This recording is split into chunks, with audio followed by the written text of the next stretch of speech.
అందరికీ నమస్కారం. నా పేరు కే అప్పలనాయుడు, తెలుగు టీచర్. నా యొక్క యూట్యూబ్ ఛానల్ని ఎంతవరకు సబ్స్క్రైబ్ చేసుకోకపోతే సబ్స్క్రైబ్ చేసుకోండి, లైక్ చేయండి, షేర్ చేయండి. ఇంతకు ముందు తరగతిలో అలంకారాలు, అర్ధాలంకారాలు, శబ్దాలంకారాలు పూర్తిగా చెప్పుకోవడం జరిగింది. ఈరోజు తరగతిలో సమాసములు, అందలి భేదాలు, లక్షణాలు చెప్పుకుందాం. ఇవి వివిధ పోటీ పరీక్షలకు కూడా వస్తున్నాయి. అందులో కొన్ని ముఖ్యమైనటువంటి సమాసాలు బహువ్రీహి, నంతత్పురుష, అవిభా సమాసం. ఈ సమాస పదాలు ఇచ్చి విగ్రహవాక్యాలు కానీ విగ్రహవాక్యాలు ఇచ్చి సమాస పదాలుగా కూర్చమనడం కానీ ఈ రకంగా ఇవ్వటం జరుగుతుంది. అసలు సమాసం అంటే ఏమిటి, వీటి గురించి వినండి. సమాసములు, అందరి భేదాలు, లక్షణాలు. సమర్థంబులకు పదంబులు కలిసి ఏక పదంగా ఏర్పడుటను సమాసము అంటారు. సమర్థములకు పదములు కలిసి ఏక పదముగా ఏర్పడుటను సమాసము అంటారు. అనగా రెండు వేరు వేరు అర్థములు గల పదములు ఒకే అర్థము గల పదముగా రూపొందుటను సమాసం అంటారు. రెండు వేరు వేరు అర్థములు గల పదములు ఒకే అర్థము గల పదముగా రూపొందుటను సమాసం అంటారు. అయితే సమాసంలో ముఖ్యమైనది విగ్రహవాక్యం. విగ్రహవాక్యం అంటే సమాసంలోని రెండు పదాల మధ్య లోపించిన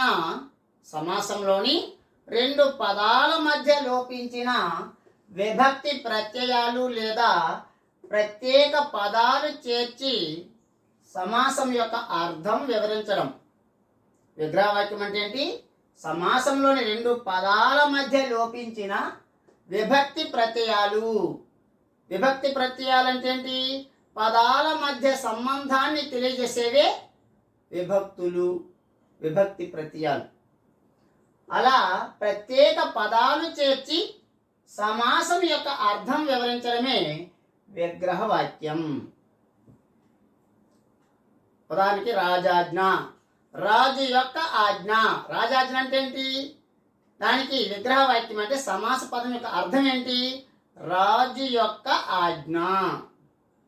రామబాణం, రాముని యొక్క బాణం. ఇట్లా పదాల యొక్క అర్థాన్ని వివరించడమే విగ్రహవాక్యము. అయితే సమాసం మూడు విధాలుగా తెలుగులో కనిపిస్తుంది. సమాసం మూడు విధాలుగా తెలుగులో కనిపిస్తుంది. అవి ఏంటంటే, ఒకటి సాంస్కృతికం. సాంస్కృతికం అంటే ఏంటి? ఓన్లీ సంస్కృత పదాల మధ్య మాత్రమే జరుగుతాయి. సంస్కృత పదాల మధ్య జరిగిన సమాసమే సాంస్కృతికం. ఉదాహరణ రాజాజ్ఞ, రాజు యొక్క ఆజ్ఞ. రెండు ఆర్చికం. ఆర్చికం అంటే ఏంటి? కేవలం తెలుగు పదాల మధ్య జరిగిన సమాసం. లచ్చి మగడు, లచ్చి యొక్క మగడు, అచ్చమైన తెలుగు పదాలు. అలాగే మిశ్రమం. సంస్కృత తెలుగు పదాలతో కలిగినటువంటి సమాసమే మిశ్రమం. రాజు మొదల. రాజు అనేది సంస్కృతం, తత్సమం. మొదల అనేది తెలుగు పదం. సంస్కృత పదము, తెలుగు పదములు మిశ్రమంతో కూడిన సమాసమే మిశ్రమ సమాసం. ఇది సమాసము మూడు విధాలు. ఒకటి సాంస్కృతికం, రెండు ఆర్చికం, మూడు మిశ్రమం. సమాసములు, అందరి భేదాలు, లక్షణాలు. సమాసములు ఒకటి తత్పురుష సమాసం, రెండు అవిభావ సమాసం, మూడు ద్వంద్వ సమాసం, నాలుగు బహువ్రీహి సమాసం, 5 ద్విధి సమాసం. అయితే తత్పురుష సమాసం తత్పురుష సమాసం రెండు రకాలు. ఒకటి వ్యధికరణ, రెండు సమానాధికరణ. ఈ వ్యధికరణ సమాసమే విభక్తుల ఆధారంగా 7 విభక్తుల ఆధారంగా వస్తుంది. అలాగే దాంతోపాటు నన్ తత్పురుష సమాసము కూడా ఉంటుంది. మొత్తం 8. ఉత్తర పదార్థము ప్రాధాన్యముగా కలిగినది తత్పురుషము. ఉత్తర పదం అంటే ఏంటి? ఉదాహరణకి రామబాణం. రామ అనేది పూర్వ పదం, దీనిని మొదటి పదం అని కూడా అంటారు. రెండు బాణం, ఈ బాణం అనే దాన్ని రెండవ పదం అంటారు. ఈ రెండవ పదాన్ని ఉత్తర పదం అని కూడా అంటారు. ఈ ఉత్తర పదం ప్రాధాన్యముగా కలిగిన సమాసము తత్పురుష సమాసము. విభక్తులు తెలుసు కదా.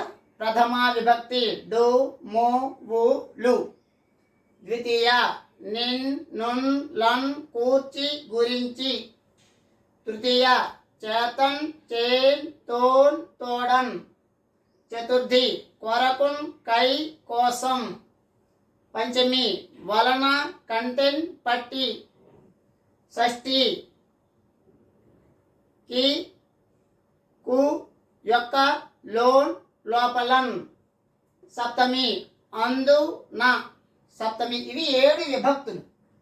7 విభక్తుల ఆధారంగా వచ్చిన సమాసమే వ్యధికరణ సమాసము. దానితో పాటు నన్ తత్పురుష సమాసము. ఇవి మొత్తం 8. ప్రథమ విభక్తి ఏంటి? మధ్యాహ్నము. విగ్రహవాక్యం. మధ్యాహ్నము అహ్నము యొక్క మధ్య భాగము. నడురేయి, రేయి యొక్క మధ్య భాగము. అర్థమైందా? ద్వితీయ తత్పురుష నెల తాల్పు, నెలను తాల్చిన వాడు. భూపాలుడు, భూమిని పాలించువాడు. తృతీయ విభక్తి మతిహీనుడు, మతి చేతహీనుడు. చతుర్థి తత్పురుష విద్యాలయం, విద్య కొరకు ఆలయం. విద్యాలయం, విద్య కొరకు ఆలయం. అలాగే పంచమి చతుర్థి తత్పురుష. చతుర్థి తత్పురుషలో కొరకు, కై, కోసం అనేది వస్తుంది. ధనాశ, ధనము కొరకు ఆశ. ధనాశ, ధనము కొరకు ఆశ. పంచమి అంటే వలన, కంటెంట్, పట్టి. దొంగ భయము, దొంగ వలన భయము. విగ్రహవాక్యం. దొంగ భయము, దొంగ వలన భయము. తర్వాత ఏంటి? షష్ఠీ తత్పురుష. ఈ షష్ఠీ తత్పురుషలో కిన్, కున్, యొక్క, లోన్, లోపలన్ అనే విభక్తి ప్రత్యయాలు ఉంటాయి. రాజాజ్ఞ, రాజు యొక్క ఆజ్ఞ. కోడి గుడ్డు, కోడి యొక్క గుడ్డు. ఇలా వస్తే అది షష్ఠీ తత్పురుష సమాసం. 7 సప్తమి.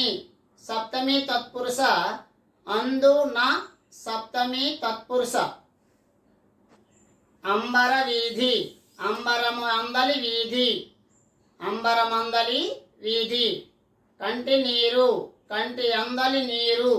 అందు, నా వచ్చింది కాబట్టి సప్తమి తత్పురుష సమాసం. తర్వాత నన్ తత్పురుష. అన్, ఆలు పూర్వ పదముగా కలిగి. అన్, ఆలు పూర్వ పదముగా కలిగి.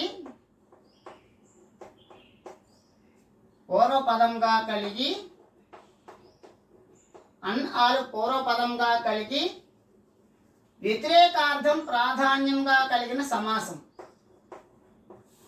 వ్యతిరేకార్థం ప్రాధాన్యంగా కలిగిన సమాసం.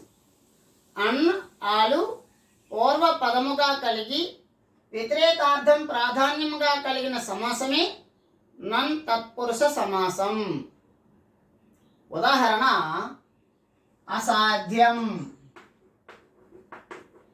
సాధ్యం కానిది, సాధ్యం కానిది. అన్యాయం, న్యాయం కానిది. అసత్యం, సత్యము కానిది. అధర్మం, ధర్మం కానిది. ఇవి నన్ తత్పురుష సమాసం. దీనిని నయీ తత్పురుష సమాసం అని కూడా అంటారు. నన్ తత్పురుష సమాసాన్ని నయీ తత్పురుష సమాసం అని కూడా అంటారు. అన్న ఆలు పూర్వపదముగా కలిగి వ్యతిరేకార్థం ప్రాధాన్యముగా కలిగిన సమాసమే నన్ తత్పురుష సమాసం. అన్యాయం, అధర్మం, అసత్యం, అర్థమైందా? ఇవన్నీ కూడా నన్ తత్పురుష సమాసానికి సంబంధించినవి. ఇప్పుడు తత్పురుష సమాసం రెండు రకాలని చెప్పుకున్నాము కదా. వ్యధికరణ సమాసాన్ని ఇప్పుడు చెప్పుకోవడం జరిగింది. అలాగే రెండవ సమాసం సమానాధికరణం. ఇది కర్మధారయ సమాసము. కర్మధారయము అంటే, కర్మధారయం అనగా చాలా ఇంపార్టెంట్. పోటీ పరీక్షల్లో కర్మధారయం అనగా ఏమిటి? విశేషణ విశేష్యంతో కూడినదా, విశేషణం అవ్యయంతో కూడినదా, ఇట్లా డిఫరెంట్గా ఇస్తారన్నమాట. కర్మధారయం అనగా విశేషణ విశేషణ విశేష్యంతో కూడిన దానిని కర్మధారయం అంటారు. విశేషణ విశేష్యంతో కూడిన దానిని కర్మధారయం అంటారు. విశేషణం అంటే ఏమిటి? యాడ్జెక్టివ్. అర్థమైందా? గుణాన్ని తెలియజేసేదాన్ని విశేషణం అంటారు. విశేషం అంటే ఏంటి? నౌన్, నామం. విశేషం అంటే ఏంటి? నౌన్, నామం. విశేషణం అంటే ఏంటి? గుణం. ఇలా విశేషణం విశేష్యంతో కూడిన దానిని కర్మధారయం అంటారు. ఆ యొక్క చూడండి, విశేషణం పూర్వపద కర్మధారయం, విశేషణ ఉత్తరపద కర్మధారయం, విశేషణ ఉభయపద కర్మధారయం, ఉపమాన పూర్వపద కర్మధారయం, ఉపమాన ఉత్తరపద కర్మధారయం, సంభావన పూర్వపద కర్మధారయం, అవధారణ పూర్వపద కర్మధారయం. దీనిని రూపక సమాసం అని కూడా అంటారు. అవధారణ పూర్వపద కర్మధారయ సమాసాన్ని రూపక సమాసము అని కూడా అంటారు. చూడండి, మొదట విశేషణ పూర్వపద కర్మధారయ సమాసం. ఈ విశేషణం పూర్వపదముగా కలిగి ఉంటే విశేషణ పూర్వపద కర్మధారయ సమాసం. ఉదాహరణ, రమ్యస్థలం. దీని విగ్రహవాక్యం ఏంటి? ఇక్కడ ఈ రెండు పదాలు ఉన్నాయి కదా. రమ్య అనేది పూర్వపదం, స్థలం అనేది ఉత్తర పదం కదా. ఈ రమ్య అనేది ఏంటి ఇక్కడ? విశేషణం. ఏంటిది? విశేషణం. స్థలం అనేది ఏంటి? విశేష్యం. స్థలం అనేది ఏంటి? విశేష్యం. అర్థమైందా? విశేషణం విశేష్యంతో కూడిన దానిని కర్మధారి సమాసం అని చెప్పుకున్నాం. మనం ఏంటి మొదటి సమాసం అని చెప్పుకున్నాం? విశేషణ పూర్వపద కర్మధారయ సమాసం. విశేషణం రమ్యస్థలం విగ్రహవాక్యం ఏంటి? రమ్యమైన స్థలం. రమ్యమైన స్థలం. విశేషణ పూర్వపద కర్మధారయ సమాసం. మధుర ఫలం. మధుర ఫలం. మధురమైన ఫలం. మధురం అనేది విశేషణం, ఫలం అనేది విశేష్యం. ఇలా విశేషణం పూర్వపదముగా కలిగిన సమాసాన్ని విశేషణ పూర్వపద కర్మధారయ సమాసము అని అంటారు. అర్థమైందిగా. తర్వాత 2 విశేషణ ఉత్తర పద కర్మధారే సమాసం. ఈ విశేషణము ఉత్తర పదముగా కలిగిన సమాసాన్ని ఏమంటారు? విశేషణ ఉత్తర పద కర్మధారే సమాసమని అంటారు. కపోత వృద్ధము, కపోత వృద్ధము. చూడండి, ఇందులో కపోతం అనేది ఏంటి? విశేష్యం. దీన్నే నౌన్ అంటారు కదా. వృద్ధం అనేది ఏంటి? విశేషణం. విశేషణం చూసారా? కపోతం అనేది విశేష్యం, వృద్ధం అనేది విశేషణం. ఈ విశేషణము ఉత్తర పదంలో ఉంది కాబట్టి విశేషణ ఉత్తర పద కర్మధారే సమాసం. కపోత వృద్ధము విగ్రహవాక్యం. వృద్ధమైన కపోతము, వృద్ధమైన కపోతము, వృద్ధమైన కపోతము.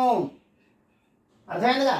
విశేషణ ఉత్తర పద కర్మధారయ సమాసము. ఇంకోటి ఏంటంటే ఉదాహరణ వృక్షరాజము. వృక్షరాజము,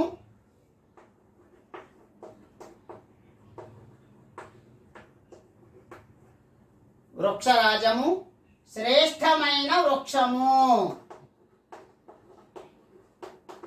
శ్రేష్టమైన వృక్షము, శ్రేష్టమైన వృక్షము. ఇది కూడా విశేషణ ఉత్తర పద కర్మధారయ సమాసం. అర్థమైందిగా? ఇప్పుడు 3వ సమాసం చూడండి.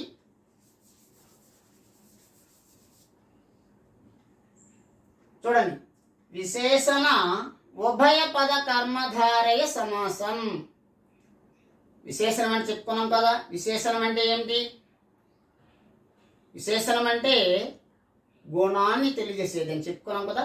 ఆ విశేషణము పూర్వపదంలోను పరపదంలోను రెండింటిలో కూడా ఉంటే విశేషణ ఉభయ పద కర్మధారయ సమాసము. చూడండి, మృదు మధురము. విగ్రహవాక్యం మృదువైనది, మధురమైనది. మృదువైనది, మధురమైనది. అదే సరస గంభీరము. సరసమైనది, గంభీరమైనది. ఇలా విశేషణము పూర్వపదంలోను పరపదంలోను కలిగి ఉంటే దాన్ని ఏమంటారు? విశేషణ ఉభయ పద కర్మధారయ సమాసము అని అంటారు. ఆ తర్వాత 4 ఉపమాన పూర్వపద కర్మధారయ సమాసం. ఆ తర్వాత ఉపమాన పూర్వపద కర్మధారయ సమాసం. ఉపమానం అంటే ఏంటి? పోలిక తెచ్చేది. పోలికగా తెచ్చేది కదా ఉపమానం. ఉపమానం అంటే పోలిక.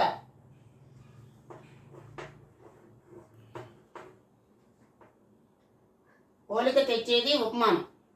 ఈ ఉపమానం పూర్వపదముగా కలిగిన సమాసం ఉపమాన పూర్వపద కర్మధారయ సమాసం. ఉపమేయం అంటే వర్ణించిన వస్తువు అని చెప్పుకున్నాం. అలంకారాలు చెప్పాం కదా. ఉపమేయం అంటే వర్ణించిన వస్తువు లేదా పోల్చిన వస్తువు.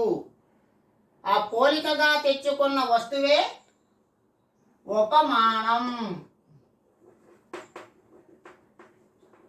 పోలికగా తెచ్చినదే ఉపమానం. ఆ ఉపమానం పూర్వపదంగా కలిగిన సమాసమే ఉపమాన పూర్వపద కర్మధారే సమాసం. ఉదాహరణ తేనె మాట,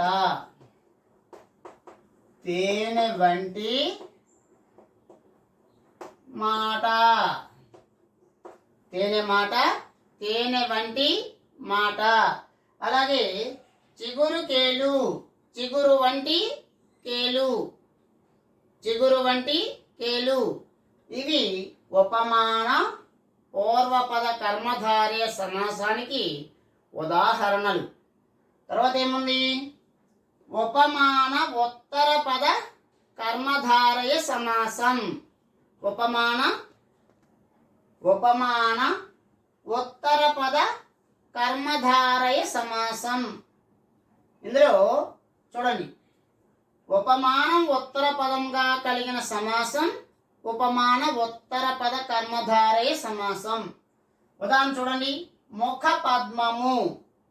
ఇందులో ఉపమానం ఏంటంటే పద్మము. తనులత, ఇందులో ఉపమానం ఏంటంటే లత. విగ్రహవాక్యానికి వచ్చేసరికి పద్మము వంటి ముఖము కలది. ముఖ పద్మము విగ్రహవాక్యం, పద్మము వంటి ముఖము కలది. తర్వాత ఉదాహరణ, తనులత, లత వంటి తనువు కలది. లత వంటి తనువు కలది, తీగ వంటి శరీరం కలది అని అర్థం. తనులత, లత వంటి తనువు కలది. ఇది ఉపమాన ఉత్తర పద కర్మధారయ సమాసం. ఆ తర్వాత చూడండి, సంభావన పూర్వపద కర్మధారయ సమాసం. సంభావన పూర్వపదముగా కలిగిన సమాసము సంభావన పూర్వపద కర్మధారయ సమాసం. ఉదాహరణ, గంగా నది. గంగా నది విగ్రహవాక్యం, గంగా అనే పేరు గల నది. భారతదేశం, భారతం అను పేరు గల దేశం. అలాగే విజయవాడ పట్టణం, విజయవాడ అనే పేరు గల పట్టణం. చంపకవతి పట్టణం, చంపకవతి అనే పేరు గల పట్టణం. ఇది కూడా వివిధ పోటీ పరీక్షలకి విగ్రహవాక్యం ఇచ్చి సమాసంగా కూర్చమంటాడు, లేదంటే సమాస పదం ఇచ్చి విగ్రహవాక్యంగా రాయమంటారు, లేదంటే పదం ఇచ్చి అది ఏ సమాసము. ఉదాహరణ, చంపకవతి పట్టణం, అది ఏ సమాసం అంటే అడుగుతాడు. ఇది సంభావన, షష్ఠి, విశేషణ పూర్వపద, బహువ్రీ సమాసం. ఇది ఏ సమాసము? చంపకవతి పట్టణం, చంపకవతి అనే పేరు గల పట్టణం సంభావన పూర్వపద కర్మధారయ సమాసం అని గుర్తించవలసి వస్తుంది. అర్థమైందా? నెక్స్ట్, అవధారణ పూర్వపద కర్మధారయ సమాసం. అవధారణ అంటే నిర్ధారించబడిన. అవధారణ అంటే ఏంటి? నిర్ధారించబడిన. అవధారణ పూర్వపద కర్మధారయ సమాసానికి ఇంకొక పేరు ఏంటంటే రూపక సమాసం. రూపక సమాసం. అవధారణ పూర్వపద కర్మధారయ సమాసాన్ని రూపక సమాసం అని కూడా అంటారు. రూపకము అంటే ఆరోపించడం. రూపక అలంకారం ఉంది కదా, ఉపమాన ఉపమేయములకు అభేదం చెప్పబడితే రూపక సమాసం. దీన్నే రూపక అలంకారం అని కూడా అంటారు. రూపక సమాసము రూపక అలంకారం దగ్గర ఒకటే. ఉపమాన ఉపమేయములకు అభేదం చెప్పబడినచో రూపక అలంకారము, ఉపమేయమునందు ఉపమాన ధర్మాన్ని ఆరోపించి చెప్పడాన్ని రూపక అలంకారం అంటారు. ఇది అదే అని చెప్పడం. సంసార సాగరం విగ్రహవాక్యం ఏంటి? సంసారమనడి సాగరం. కోపాగ్ని, కోపమనడి అగ్ని, రూపక సమాసం. విద్యాధనం, విద్య అనడి ధనం. రూపక సమాసంలో అనడి అనేది వస్తుంది. రూపక సమాసంలో అనడి అనేది వస్తుంది. అది ఈజీగా మీరు గుర్తుపట్టవచ్చు. దయాసాగరం, దయ అనడి సాగరం. దయా హృదయం. దయ అనేది హృదయం. రూపక సమాసం చాలా ముఖ్యమైనది. అర్థమవుతుందా? రూపక సమాసాన్ని ఇంకో పేరేం పేరు? అవధారణ పూర్వపద కర్మధారయ సమాసం అని అంటారు. దానికి ఉదాహరణ ఏంటి? కోపాగ్ని. దానికి విగ్రహ వాక్యం ఏంటి? కోపం అనేది అగ్ని. సంసార సాగరం. విగ్రహవాక్యం సంసారం అనేది అగ్ని. విద్యాధనం. సంసార సాగరం. విగ్రహవాక్యం సంసారం అనేది సాగరం. విద్యాధనం. విగ్రహవాక్యం విద్య అనేది ధనం. ఇవి తత్పురుష సమాసంలో వ్యధికరణ సమాసము, సమానాధికరణ సమాసం. ఈ సమానాధికరణ సమాసాన్ని కర్మధారయ సమాసం అని అంటారు. ఇవి దీని గురించి వివరించుకున్నాం కదా. ఇప్పుడు అవ్యయీభావ సమాసం, ద్వంద్వ సమాసం, బహువ్రీహి సమాసం, ద్విగు సమాసం వివరించుకుందాం. అవ్యయీభావ సమాసం అవ్యయము పూర్వపదముగా కలిగిన సమాసం అవ్యయీభావ సమాసం. అవ్యయము అంటే లింగ, వచన, విభక్తి లేనిది. లింగ, వచన, విభక్తి లేనిది అవ్యయం. లింగం అంటే స్త్రీలింగం, పులింగం.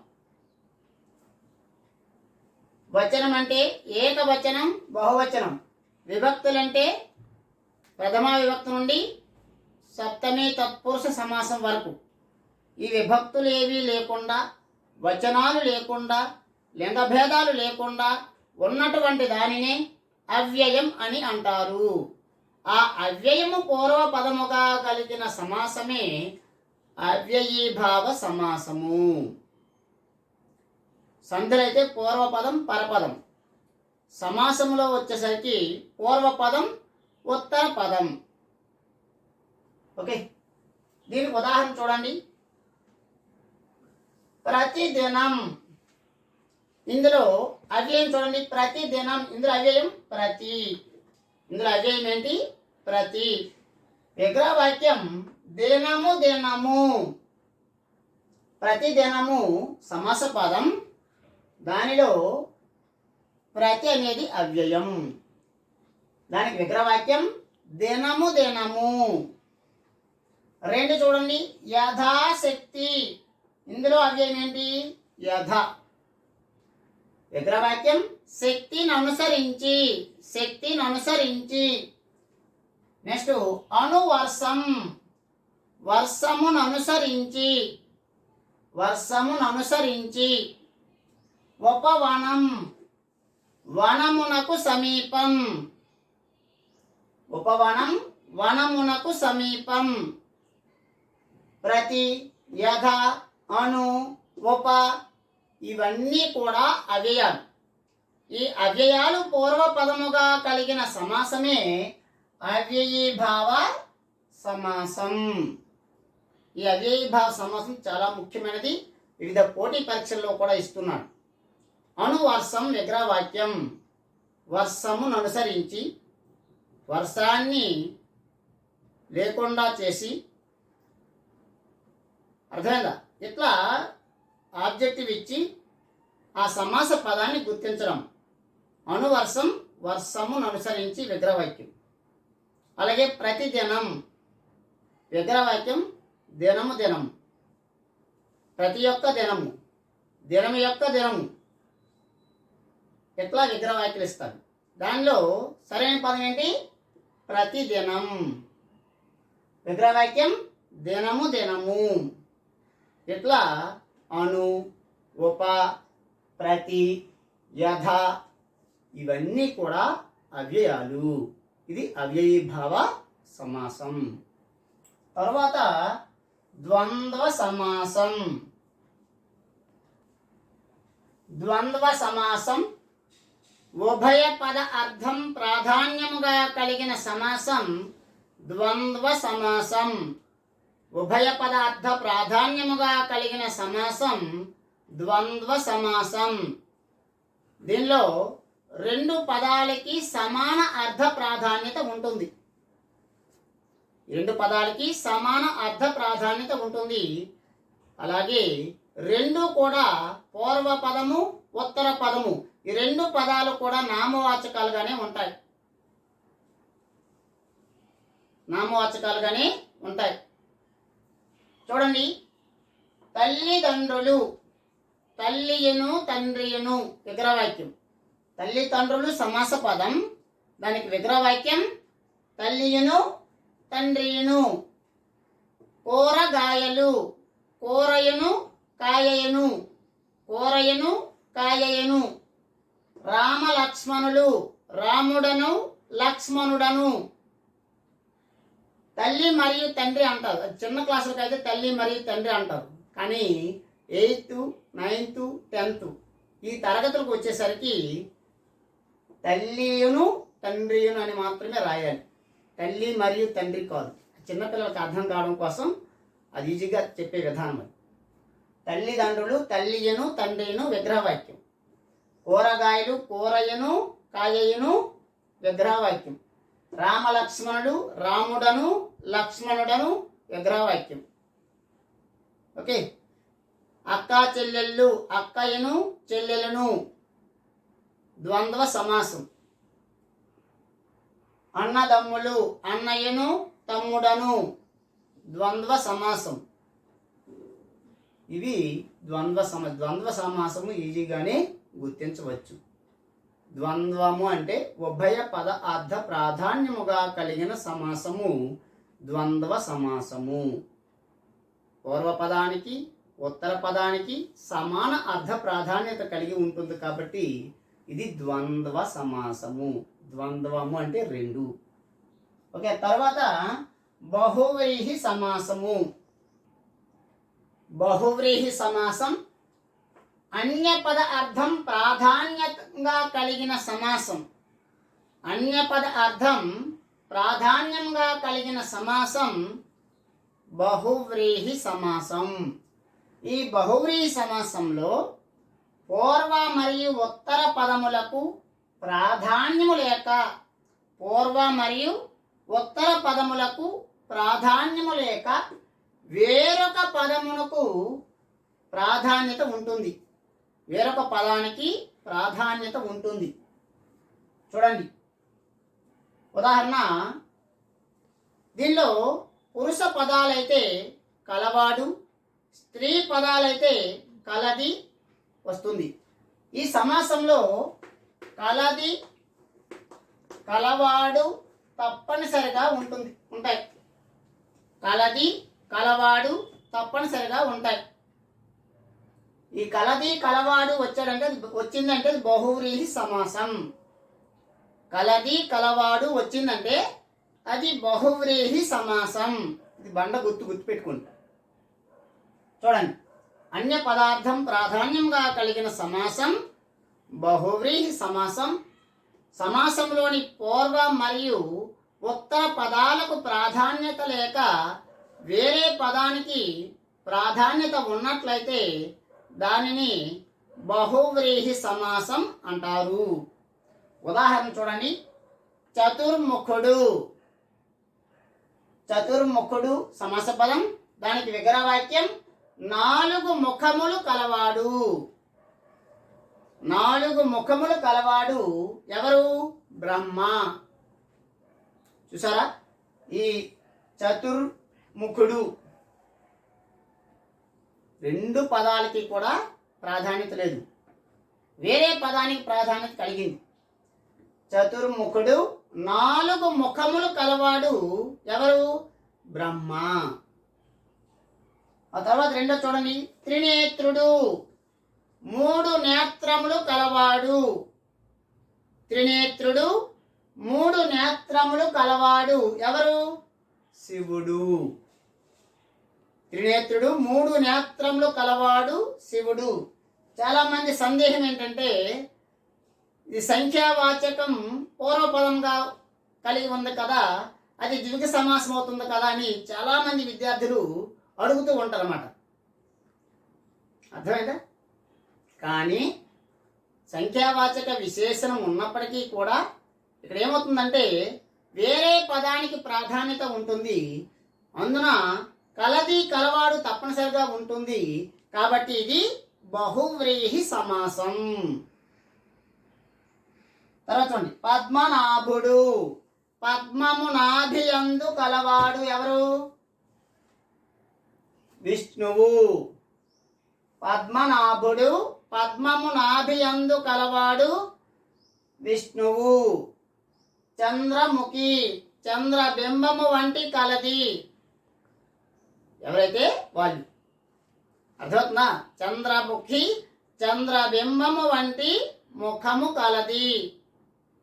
ఇలా సమాసములో ఉన్న పూర్వపదానికి ఉత్తర పదానికి ప్రాధాన్యం లేక అన్య పదానికి ప్రాధాన్యత కలిగి కలది కలవాడు తప్పనిసరిగా వచ్చినటువంటి సమాసమే బహువ్రీహి సమాసము. ఇది చాలా జాగ్రత్తగా గుర్తించాలి. వివిధ పోటీ పరీక్షలకి ఈ సమాసం నుండి ఒక బిట్ తప్పనిసరిగా వస్తుందన్నమాట. అర్థమవుతుందా? ఇప్పుడు ద్విగు సమాసం. ద్విగు సమాసము సమాసంలోని పూర్వపదం సంఖ్యావాచక విశేషణముగా కలిగి, ద్విగు సమాసంలో సమాసంలోని పూర్వపదం సంఖ్యావాచక విశేషణం కలిగి ఉత్తర పదం నామవాచకంగా కలిగి ఉంటుంది. దీనినే ద్విగు సమాసం అంటారు.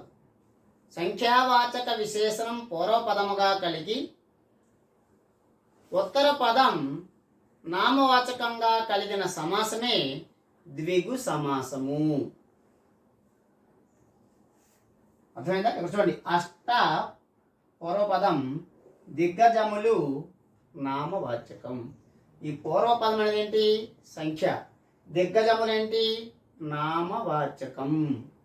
దశ అనేది ఏంటి? సంఖ్య. అవతారాలు అనేది ఏంటి? నామవాచకం. విశేష ఇది ఇక్కడ సంఖ్య, ఇది నామవాచకం. నామవాచక విశేషణం. ముల్లోకాలు ఎట్లా ఇలా ఉండే సమాసాన్ని ద్విగు సమాసము అంటారు. ఉదాహరణ చూడండి, అష్ట దిగ్గజాలు, అష్ట దిగ్గజములు, అష్ట అను సంఖ్య గల దిగ్గజములు ద్విగు సమాసం. దశావతారాలు, దశ అను సంఖ్య గల అవతారాలు ద్విగు సమాసం. పంచ పాండవులు, పంచ అను సంఖ్య గల పాండవులు ద్విగు సమాసం. ముల్లోకములు, మూడైన లోకములు లేదా మూడు సంఖ్య గల లోకములు ద్విగు సమాసం. మూడు చేపలు, మూడు అను సంఖ్య గల చేపలు. ఇవన్నీ కూడా ద్విగు సమాసానికి విగ్రహ వాక్యాలు, సమాస పదాలు, విగ్రహ వాక్యాలు. సంఖ్యావాచక విశేషణం పూర్వపదముగా కలిగి నామవాచకం ఉత్తర పదంగా కలిగిన సమాసాన్ని ద్విగు సమాసం అంటారు. ఇవి సమాసాలు. చెప్పాను కదా, బహువ్రీహి సమాసానికి ద్విగు సమాసానికి తేడా. బహువ్రీహి సమాసంలో సంఖ్య ఉన్నప్పటికీ కూడా అన్య పదానికి ప్రాధాన్యత కలిగి కలది కలవాడు తప్పనిసరిగా వస్తే అది బహువ్రీహి సమాసము. ఇక్కడ సంఖ్యావాచక విశేషణము పూర్వపదంగా కలిగి, సంఖ్యావాచక విశేషణము పూర్వపదముగా కలిగి ఉత్తర పదము నామవాచకమై ఉంటుంది. ఇక్కడ కొంచెం ఆలోచించి చేయాల్సి ఉంటుంది, తొందర పడకూడదు. పోటీ పరీక్షల్లో విగ్రహవాక్యాలు ఇచ్చి సమాస పదంగా కూర్చమనొచ్చు, సమాసం ఇచ్చి సమాస పదం ఇచ్చి విగ్రహవాక్యాన్ని గుర్తించమనవచ్చు, లేదా ఈ సమాస పదం ఇచ్చి అది ఏ సమాసమో గుర్తించమనవచ్చు. వివిధ రకాలుగా బిట్లు అనేవి ఇవ్వడం అనేది జరుగుతుంది. ఓకే, ఈ వీడియో మీకు నచ్చినట్లయితే లైక్ చేయండి, షేర్ చేయండి, సబ్స్క్రైబ్ చేయడం మాత్రం మర్చిపోవద్దు. నోటిఫికేషన్ కొరకు పక్కనే ఉన్న గంట సింబల్ని నొక్కండి. ధన్యవాదములు.